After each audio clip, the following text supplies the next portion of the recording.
what it did from a time standpoint. It changed our personality. To give up a couple pick sixes and change the climate in that way and push the score 20-9 is one thing, but when we allowed them to drive the field and chew up the amount of clock that they chewed up at the start of the fourth quarter, that really changed our personality. It made us somewhat one-dimensional. We lacked balance, and it snowballed from there. Games are capable of unfolding in that way. Those of us that have been in the business understand that. Tried to relay that to some of the younger guys, not in an effort to make them comfortable, in an effort to educate them. In an effort to educate them on how important it is to take care of the ball, in an effort to educate them so that they can understand how fragile these games are as they unfold. A play here, a play there, man, games can unfold differently. We've been on the positive side of that. Last Sunday, we were on the negative side of it. But a great opportunity to learn, a great opportunity to show our mettle. We're looking forward to that. It comes in the form of the Kansas City Chiefs. What can you say about the Kansas City Chiefs? They're an undefeated group.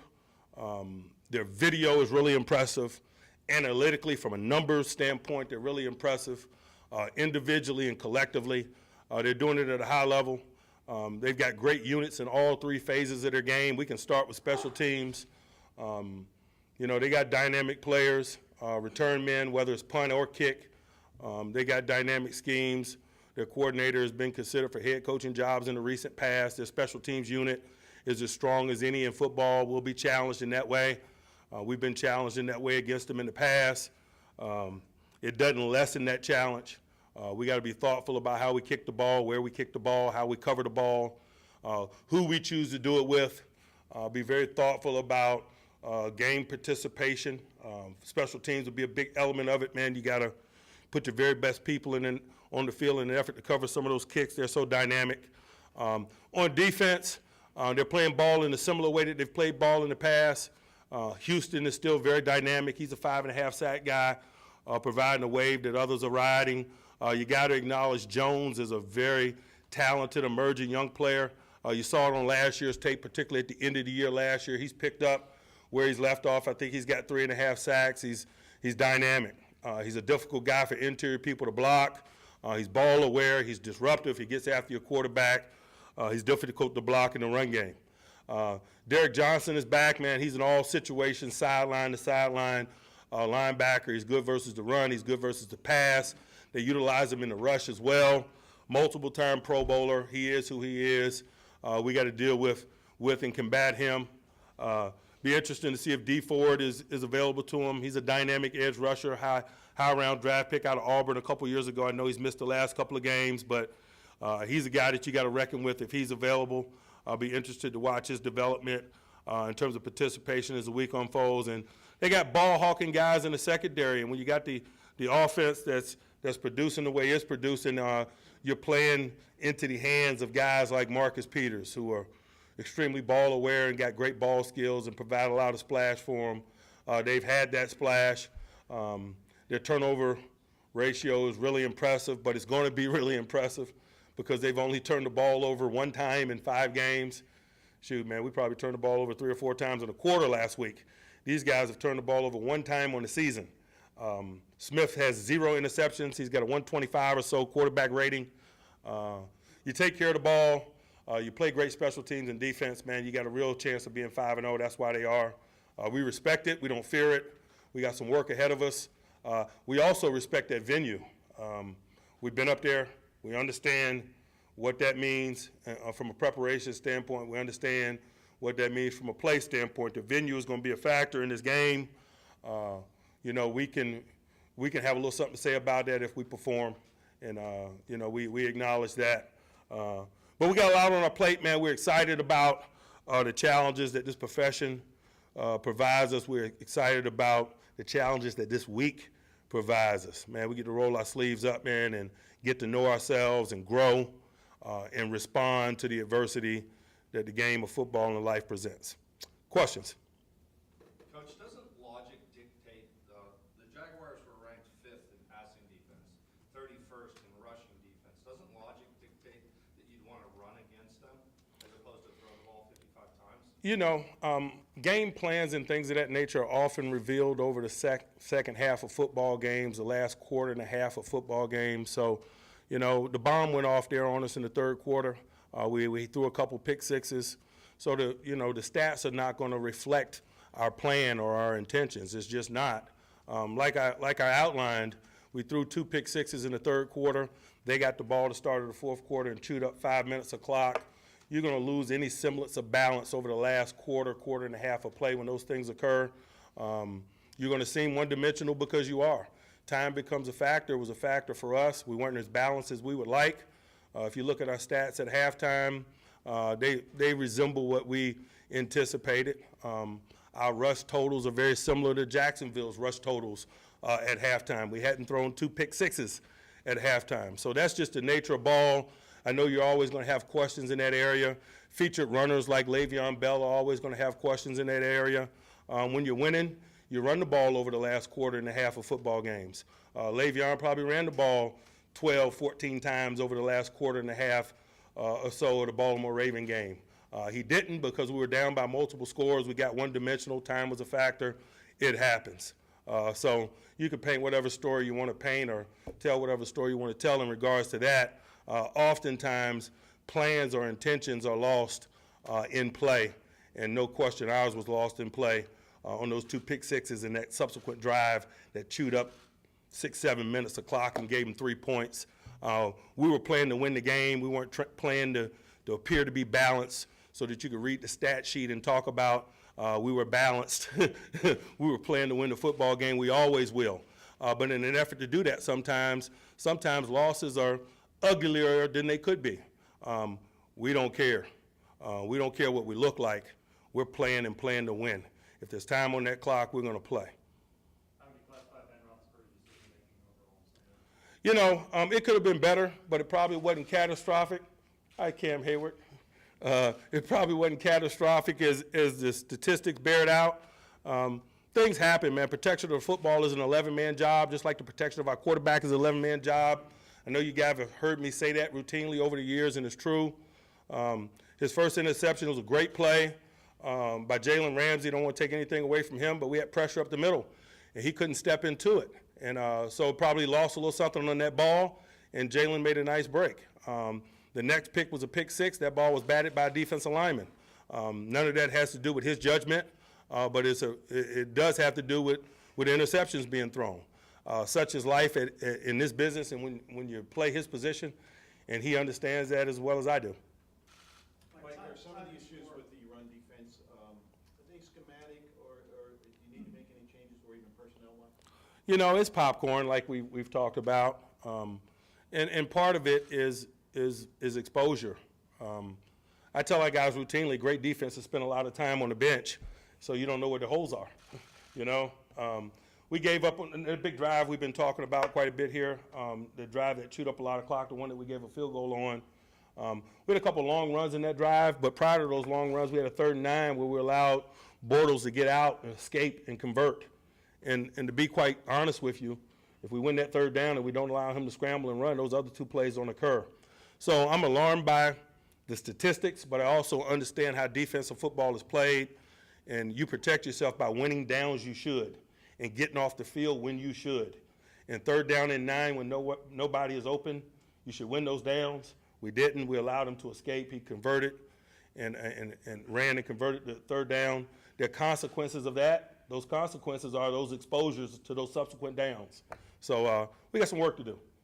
Like time and score hadn't gotten away from you guys yet with that 3rd red zone possession where you didn't run. Is that one area maybe where you could have run it more? And in general, where can you be better in red zone execution? You know, we ran it 1st and 2nd down on our first red zone possession, and we ended up in 3rd down and 8, and then they dropped 8 guys, and there was nowhere to throw the ball, and so we settled for a field goal. So there's a lot of things that go on during the course of football games, and, you know, no disrespect if I don't, you know, discuss the minutia with you all. I just don't have enough time in my day to explain the reasoning sometimes. Where can you be tighter than your red zone execution moving forward? In all areas, really. You know, when the field gets short, when there's a lack of vertical field, leverage becomes more important, technical detail becomes more important, plan becomes more important. We just got to get better. I'm not throwing up a white flag. I'm not panicking in any form or fashion. It wasn't good enough. We've got work to do. Mike, in the overview of the 5 games in total, was lack notice any difference in Ben's arm strength, zip on the ball, the release, mechanical, decision-making? No, I don't. This many years in, do you feel like we need to shore up your quarterback's confidence when he's No. No, let me say this about Ben. Ben is a big-time competitor, emotional guy that's seen a lot in this business. He's not afraid to tell you guys the truth in terms of how he's feeling at particular moments. Sometimes that might be things that might be somewhat alarming to you guys. There's a lot of emotions at play when these guys pour themselves into competition. So he might say something after the game that, that might allow you to run and, overreact to it. The bottom line is that I've known Ben. I've known Ben 11 years. I know the competitor he is. I know his level of confidence. What he says after a 5-interception performance, moments after a 5-interception performance, probably is not reflective of who he is and how he feels.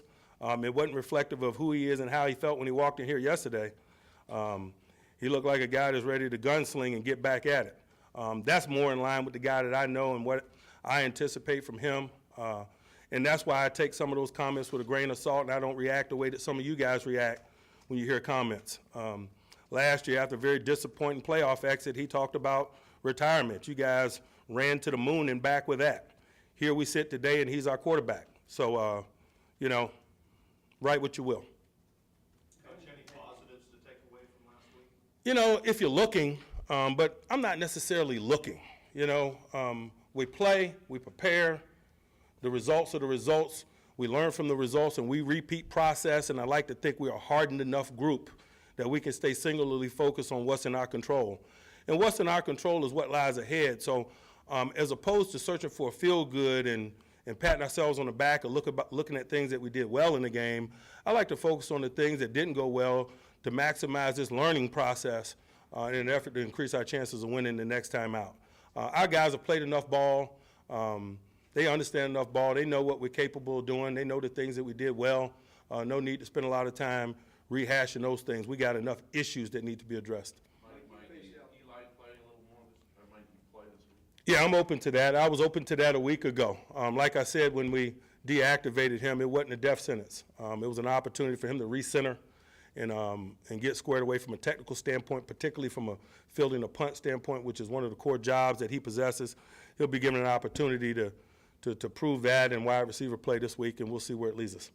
You faced Alex Smith a number of times over the years. What is he doing differently, if anything, from previous years, the numbers or so? Not anything different at all from my assessment. He's always made good and quick decisions. He's always done a good job of managing and minimizing negativity for his offense. He can throw on the move. He can create by design or by scramble. His mobility is an asset. It really limits what you're capable of doing at times defensively. You better respect his mobility. I don't know if he's given enough credit for that and pinpoint accuracy. He's not doing anything any different this year than I've seen him do in the past. Collectively things are rolling for him. Collectively they're not turning the ball over. They've got one turnover. They've been in some good situations. They got balance. They're running the ball. They're young, talented runners doing a good job. So it's a lot of things going on well with the Kansas City Chiefs. He probably benefits from that, but he's also a significant contributor to that. But that's always been my reflections regarding him. On your two challenges, Mike, did you get it from upstairs, or did you just go? No, I went with both of those. Very rarely will I challenge a line to gain unless there's visually a line to gain. I was standing on the yard marker. It was maybe the 40-yard line. There was a white line. When the line to gain is a line, that's the only time that I'll consider challenging the spot, because now the visual evidence required to flip it, you probably got a better shot in terms of seeing something definitive. I was standing on the line. I didn't think he got the line to gain. I was extremely confident in it. I challenged it. I didn't win the challenge. I'd challenge it again under the same circumstances based on what I saw. Mike, Ben's taken the last 2 Wednesdays off. What goes into determining whether he'll practice? Just our plan, not only in terms of his overall readiness, short-term and long, but the overall readiness of Landry Jones, short-term and long. Mike, do you get concerned about players' activity on social media? What do you tell them? I don't waste a lot of time in that area, man. don't talk a lot about our business. Talk about your business, how you feel, what's going on in your life. Connect with your fans or people in your space. Not our business, not what we have for lunch, not what we're talking about. Other than that, the PR does a good job of, talking to them about social media responsibilities and such. I don't have enough time in my day to police it. I got enough time. I got enough issues policing my son's social media. You talk about your team being singularly focused. 3 weeks in a row right now, the fans, the media, people outside, and your players as a result have had to focus outside of the game. How do you feel about your team? I'm confident with it. Just because we're talking about it doesn't mean that we lack focus. It just means that we're answering questions. And generally, it means that we're answering questions that you guys ask, and that's our professional responsibility. Anyone else for Coach? Mike, did Ben call many plays Sunday? I don't know relative to normal. He's been doing it a long time. He understands all the crevices of what we do. He's an active participant in plan development and play calling from time to time. Nothing out of the ordinary there. Nothing stood out to me as unusual. How active are you on the offensive play calls? I'm pretty active in everything. It comes with my position. So you have no hesitation to overrule something if you're not happy with it? No.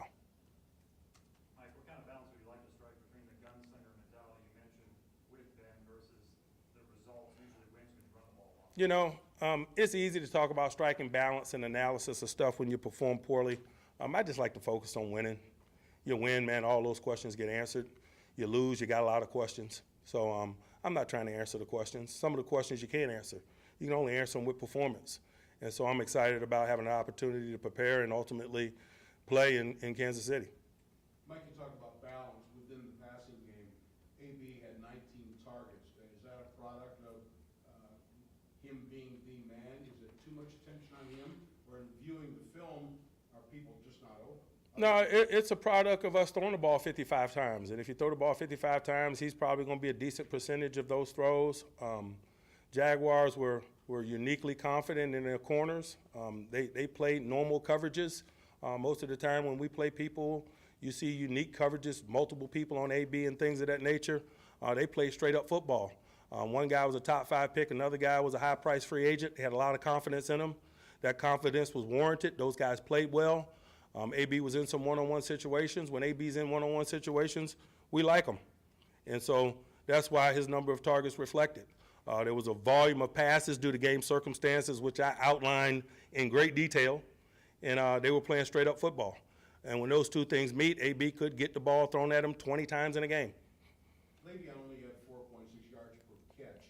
Is that a product of him not being able to beat people in open space, or the matter of the routes that he's running? Sometimes it could just be one negative play, a screen that gets dropped for 4 or 5 yards or so forth. I hadn't overanalyzed that. Most of his catches are in and around the line of scrimmage or the quarter formation. Sometimes, due to schematics, you get opportunities for run after. Sometimes you don't.